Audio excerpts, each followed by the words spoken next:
A través de los años, muchas leyendas urbanas, históricas y de terror le han dado parte de su identidad cultural a México.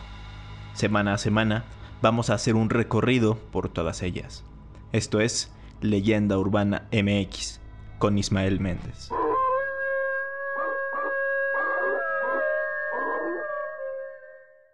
¿Qué tal? Bienvenidos a Leyenda Urbana MX Podcast. Me da mucho gusto saludarlos en el episodio número 10 de este programa dedicado a las historias y leyendas curiosas y aterradoras de México. Oigan, antes de continuar, me sorprendió mucho lo que se habló sobre las poquianchis, derivado del episodio anterior, que si no lo han escuchado, los invito a que vayan a echarle una oída aquí en Spotify. Voy a leer parte de los comentarios porque me parece interesante rescatarlos. Claudia Robles comentó: mi abuelito contaba que en su rancho llegó a trabajar un tipo que había trabajado para las poquianchis y decía que era poco lo que se contaba en los medios, que las atrocidades eran a nivel increíble. Luego Luz Clarita dice: mi mamá era adolescente en el tiempo de las poquianchis. Me platicaba que cuando se quería ir de fiesta, mis abuelos la espantaban con que se le iban a robar esas mujeres horribles. Luego Juan José López nos comparte: del caso de las poquianchis se habló en casa y creo que más en el sentido de hacernos ver, a mis hermanas y a mí, de que había gente que cometía crímenes o que era peligrosa en el mundo. Por último, Javier Reidiz comenta: estoy muy agradecido de que menciones a San Francisco del Rincón como uno de los escenarios más importantes en la historia de las poquianchis, pues así lo fue, aunque muchos lo omiten. Este lugar tiene tal relevancia, ya que aquí establecieron una nueva versión del burdel Guadalajara de noche, por la calle Allende. Muchas gracias a ellos y a todos por sus comentarios.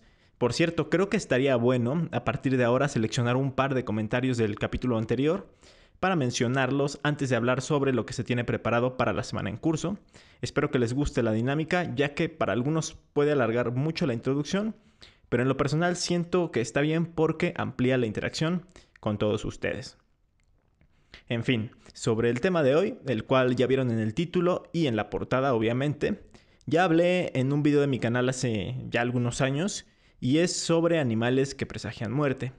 Aquí sí me gustaría ser muy específico y mega aclarar que simplemente voy a contar o a dar a conocer creencias populares y leyendas relacionadas.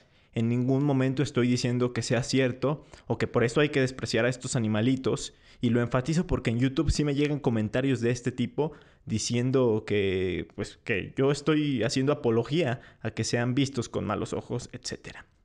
Dicho esto, y una vez más invitándolos a que me sigan en el Facebook Leyenda Urbana MX y en mi Instagram IsmaelZAEK, vamos de lleno con el tema. Empezamos desde lo más general con la definición de presagio. En el diccionario se define como la acción de anunciar un hecho futuro a partir de la interpretación de ciertos indicios o por simple intuición.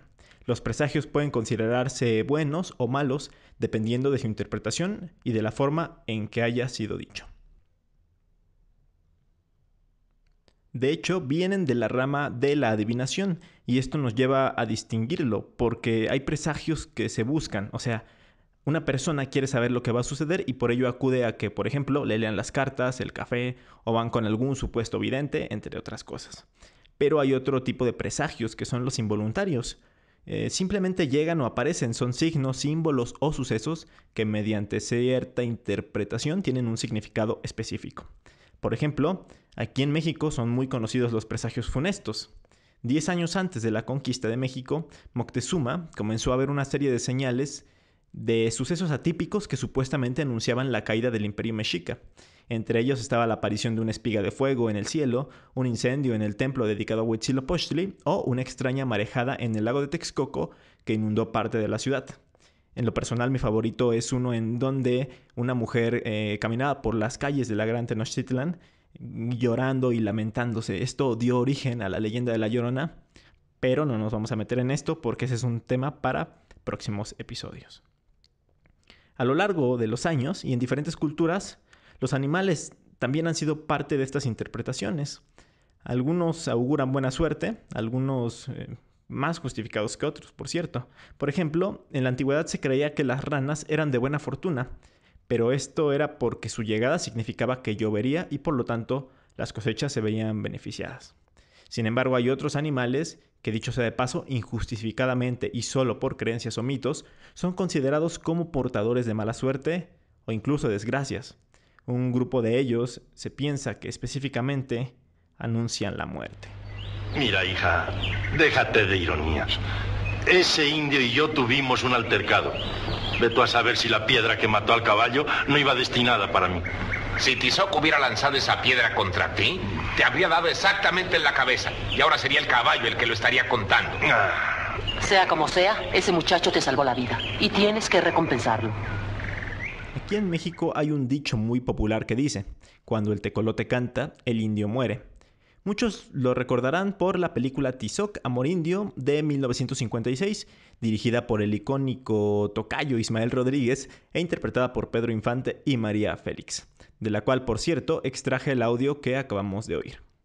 Pues bien, el canto de este animal, conocido también como búho, aún para algunas personas sigue siendo un mal augurio. Esto puede derivarse desde épocas prehispánicas, pues los mayas tenían una leyenda, la leyenda del Tunculuchu, y dice más o menos así. Se cree que en una época lejana, el Tunculuchu o tecolote era considerado el pájaro más sabio del reino de las aves. El resto de pájaros lo buscaban cuando querían el consejo, y todos admiraban su conducta serena y sensata. Un día, el Tunculuchu recibió una carta, en la cual se le invitaba a una fiesta que se llevaría a cabo en el Palacio del Reino de las Aves. Aceptó ir, ya que no podía rechazar tal invitación tan importante. Llegó a la fiesta con sus mejores ropas, y los invitados se quedaron impresionados al verlo, pues era la primera vez que el Tunculuchu iba a una reunión como esa. De inmediato se le dio el lugar más importante de la mesa y le ofrecieron comida y balché, un licor maya. Pero el Tunculuchu no estaba acostumbrado al alcohol y apenas vivió unos cuantos tragos, se emborrachó. Sin embargo, lo mismo le sucedió a los demás invitados, que convirtieron la fiesta en una algarabía. En eso estaban cuando, por ahí, un maya, conocido por ser bastante molesto, al oír el ruido que hacían los pájaros, se metió a la fiesta dispuesto a hacer maldades a los presentes. El maya comenzó a reírse de cada ave, pero pronto llamó su atención el Tunculuchu. Sin dudarlo, corrió tras él para jalar sus plumas, mientras el mareado pájaro corría y se resbalaba sin parar. Después, el hombre arrancó una espina de una rama y le picó las patas. Aunque el pájaro las levantaba una y otra vez, lo único que logró fue que las aves creyeran que le había dado por bailar y se reían de él a más no poder. Fue hasta que el maya se durmió por la borrachera que dejó de molestarlo. La fiesta había terminado y las aves regresaron a sus nidos. Algunas se reían a carcajadas al recordar el tremendo ridículo que hizo el Tunculuchu. El sabio pájaro sentía coraje y vergüenza al mismo tiempo, pues ya nadie lo respetaría después de lo sucedido. Entonces, decidió vengarse de la crueldad del maya. Estuvo días planeando el peor castigo. Era tanto su rencor que pensó que todos los hombres debían pagar por la ofensa que él había sufrido. Así, buscó en sí mismo alguna cualidad que le permitiera desquitarse y al final decidió usar su olfato. Visitó varias noches el cementerio hasta que aprendió a reconocer el olor de la muerte. Eso era lo que necesitaba para su venganza. Pues desde ese momento, el Tunculuchu se propuso anunciarle al maya cuando se acerca su hora final.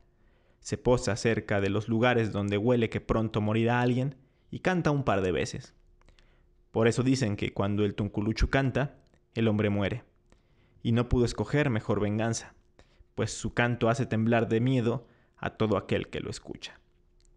Como podemos darnos cuenta, la frase proviene de una leyenda bastante antigua, pero después se fue creando una superstición, o sea, una creencia que no tiene fundamento racional y que consiste en atribuir carácter sobrenatural a determinados sucesos.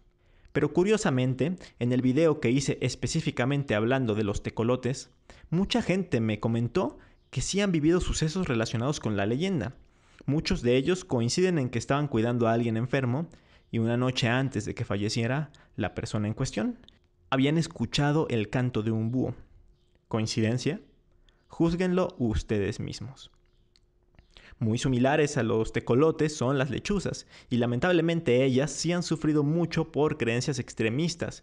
Muchas comunidades solo por su aspecto dicen que son brujas, entonces las atrapan y en algunos casos las matan y las queman. Hasta hay videos en los que supuestamente tienen atrapada a una bruja real, pero únicamente es uno de estos animalitos muy asustado. Más recientemente han salido noticias en que la gente de Yucatán las está matando a algunas poblaciones. Esto por temor al coronavirus, pues piensan que su presencia les llevará el virus al pueblo.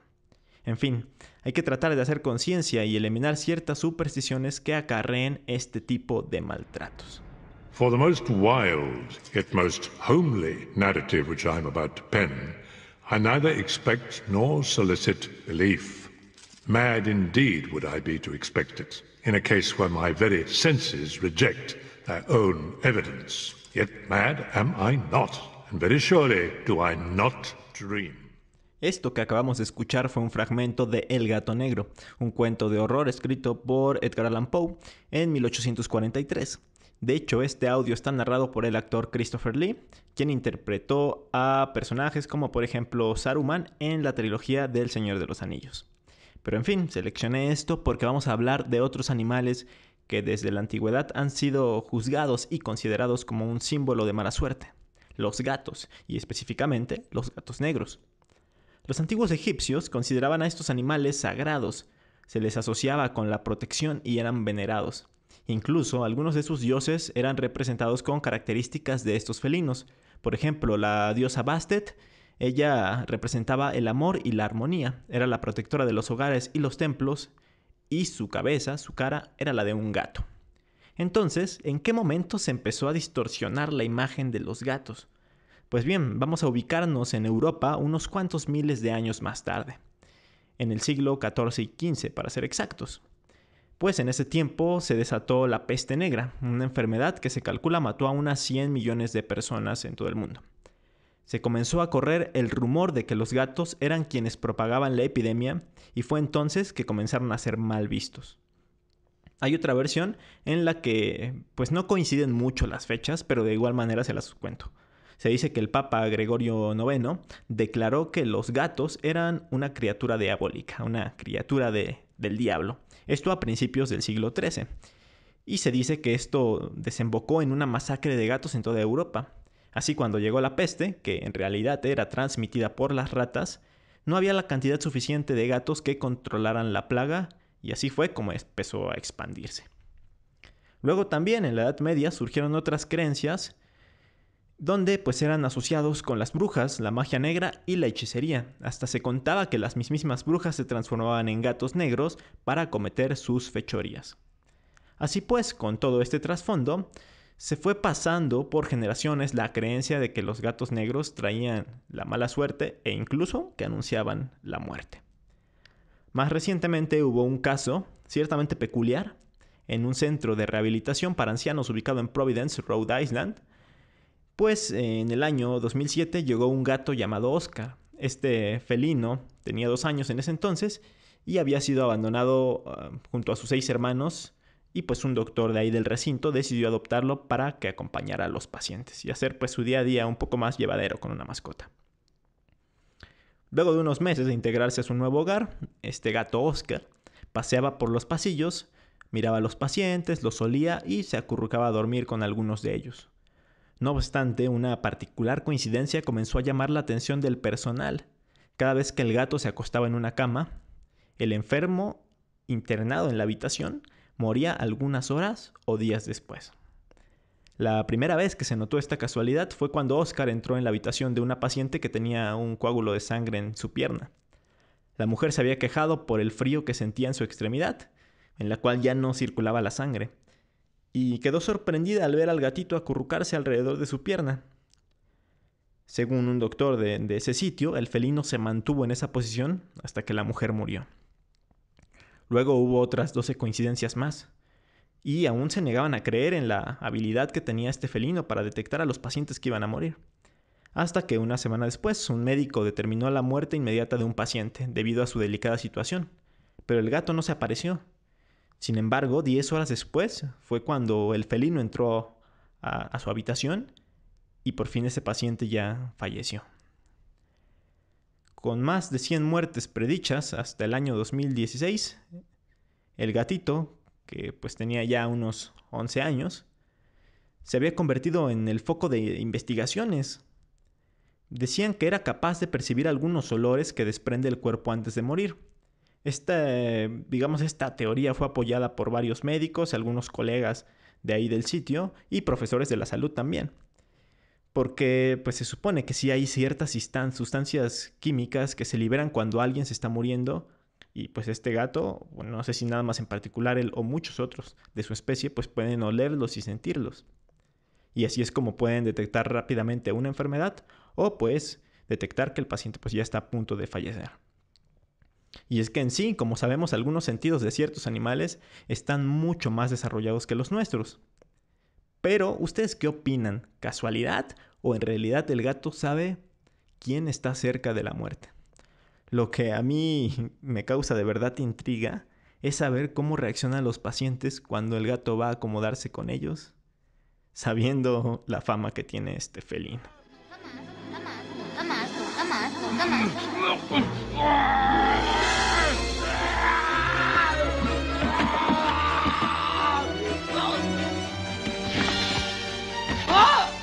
Y el cuervo nunca se fue. Aún sigue posado en el pálido busto de Palas, en el dintel de la puerta de mi cuarto, y sus ojos parecen los de un demonio soñando, y la luz de la lámpara se derrama sobre él y tiende en el suelo su sombra. Y mi alma del fondo de esa sombra que flota sobre el suelo no podrá librarse nunca más. Otro audio de una obra del gran Edgar Allan Poe. Es inconfundible Nunca Más, o en su idioma original Nevermore, marca el final de El Cuervo, uno de los escritos más reconocidos de la literatura universal, aunque en esta ocasión yo decidí utilizar la parodia homenaje que hicieron en una de las casitas del horror de los Simpsons, porque también me parece una genialidad su adaptación, con Bart como el cuervo atormentando a Homero. En fin, el cuervo es uno de los animales más inteligentes del planeta y posee el cerebro más grande entre las aves. Tiene habilidades bien desarrolladas como la intuición y en muchos pueblos antiguos lo incluyen en sus mitologías y cuentos populares. El cuervo se describe en repetidas ocasiones como mediador entre la vida y la muerte. En la mitología nórdica, Hugin y Munin son un par de cuervos asociados con el dios Odín. Ellos viajaban alrededor del mundo recogiendo noticias e información para el dios. Ambos eran enviados al alba a recoger todos estos datos y regresaban por la tarde. Se posaban en los hombros de Odín y le susurraban en los oídos todas las noticias que habían encontrado. En la Europa celta se les asociaba a la diosa Morrigan. Ella era considerada como la diosa de la guerra, la muerte y la destrucción. Era una gran profeta que utilizaba al cuervo como su oráculo. En la mitología griega, Apolo, el dios del sol, envió un cuervo blanco a proteger a Corinis, una mortal de quien el dios del sol se enamoró. Cuando ella le fue infiel, el ave voló hacia los cielos para encontrarse con Apolo y contarle así lo sucedido. El dios, cegado por la ira, quemó al cuervo y sus plumas se tornaron negras. Desde entonces esta ave, portadora de malas noticias, se asocia con la mala fortuna. En la historia del rey Arturo se cuenta que él no murió y que se transformó mágicamente en un cuervo. De acuerdo con la leyenda, si alguna vez todos los cuervos de la Torre de Londres desaparecieran, el Imperio Británico caería de inmediato ante la ausencia de sus guardianes. Este mito nació por ahí del siglo XIX, época en la que los cuervos de la torre se alimentaban de los ojos de los criminales ajusticiados por el imperio. Como vemos, por varios motivos, y también debido a su plumaje negro, su curioso sonido y su necrofagia, es decir, su alimentación carroñera, lo consideraban como un ave de mal agüero. Se cree que por ver volar a un cuervo o soñar con este pájaro, se puede interpretar como un mal presagio y signo de una muerte próxima. Por otro lado, si el cuervo sobrevuela una casa, trae mala suerte a sus habitantes, y si lo hace sobre un rebaño, significa que uno de los animales morirá pronto. Pero la realidad está muy alejada de esto, pues más que predecir la muerte, se han hecho estudios científicos en los que se determinó que más bien ellos aprenden de la muerte, ya que observan a sus muertos para recopilar información sobre lugares que pueden ser una amenaza para su propia seguridad. La presencia de un cuervo muerto en cierto sitio da a entender a los demás que ese es un lugar peligroso y debería visitarse con precaución. Los graznidos ruidosos que emiten los pájaros podrían ser una forma de compartir información con el resto del grupo. Aunque para nosotros como especie esto puede parecer lógico, pues la verdad en el reino animal son muy pocos casos de especies que logran tener esta capacidad de razonamiento. Por ejemplo, también están en este, digamos, club, están los elefantes y los chimpancés. A mí, en lo personal, el cuervo me parece uno de los animales más impresionantes. Su inteligencia, elegancia, aspecto. En fin, yo creo que es por todo eso que muchos se han inspirado en ellos para crear o nombrar cosas. Tenemos la película del Cuervo con Brandon Lee, que por ahí se dice que hay una maldición, ¿no? También hay algunos personajes bien curiosos, llamados José y Manuel, que salen en los Looney Tunes. Para los aficionados a los deportes están los Cuervos de Baltimore y el equipo ficticio Club de Cuervos. En fin, hay muchas cosas relacionadas con ellos y la verdad mucho mejor que sea así a que se les crea como aves de mal agüero. Por cierto, les recomiendo muchísimo un cortometraje que pueden encontrar en YouTube y se llama La leyenda del espantapájaros, en el cual se cuenta el porqué del plumaje negro de los cuervos. Igual y hasta se les escapa una lagrimita.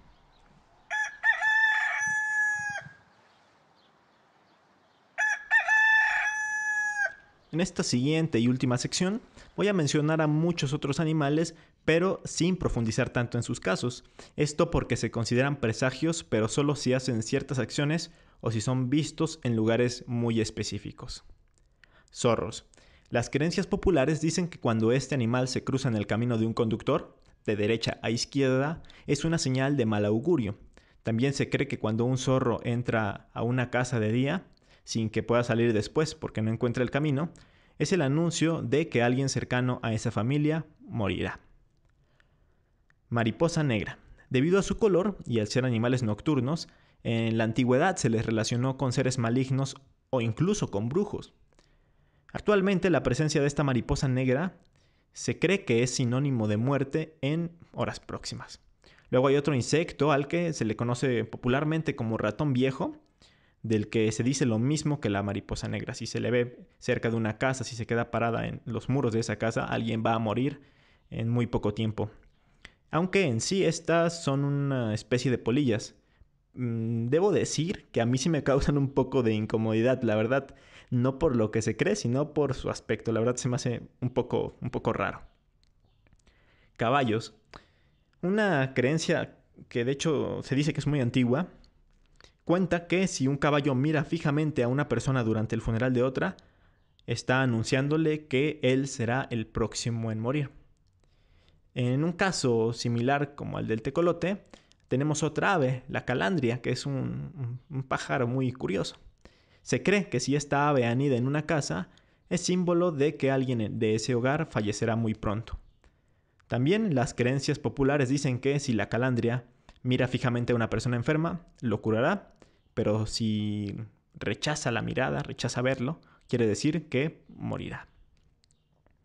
Y ya por último, y ya se me hace algo muy rebuscado, es lo que se cuenta sobre las gallinas. Si alguien ve conversando, entre comillas, o sea, interactuando un gallo con una gallina, significa que en las siguientes horas se producirá la muerte de una mujer soltera, pero si dos gallinas cacarean con un gallo, entonces quiere decir que morirá una pareja. Yo me pregunto, ¿quién hace estas interpretaciones, no? O sea, alguien que haya visto esas dos gallinas cacareando con el gallo habrá dicho, yo creo que se va a morir una pareja. Siempre se me ha hecho muy curioso como conocer cuál fue la primera persona que le dio ese significado. Y también las personas que empezaron a creerle y que se fue pasando esto por generaciones hasta llegar a las creencias que son hoy en día, ¿no? Así, a través de los años, pues vemos que se le han dado significados a los animales solo por su color, por cómo actúan o por cómo lucen. Pero yo creo que todo se queda en eso, en creencias, en supersticiones. Y no tendríamos que preocuparnos, por ejemplo, si vemos a un gato negro o escuchamos el canto de un búho. Aunque yo sé que muchos tienen historias y pues si alguno de ustedes conoce alguno de estos casos relacionado con todo lo que les acabo de contar, por favor, pues compártanmelo. Asimismo, si creen que me faltó mencionar algo, amplíen el tema con sus comentarios. Por lo pronto, espero que hayan disfrutado de este episodio, que les hayan gustado las historias. Y les recuerdo que la próxima semana tenemos una cita para hablar sobre otras leyendas. Mi nombre es Ismael Méndez y nos escuchamos hasta la próxima.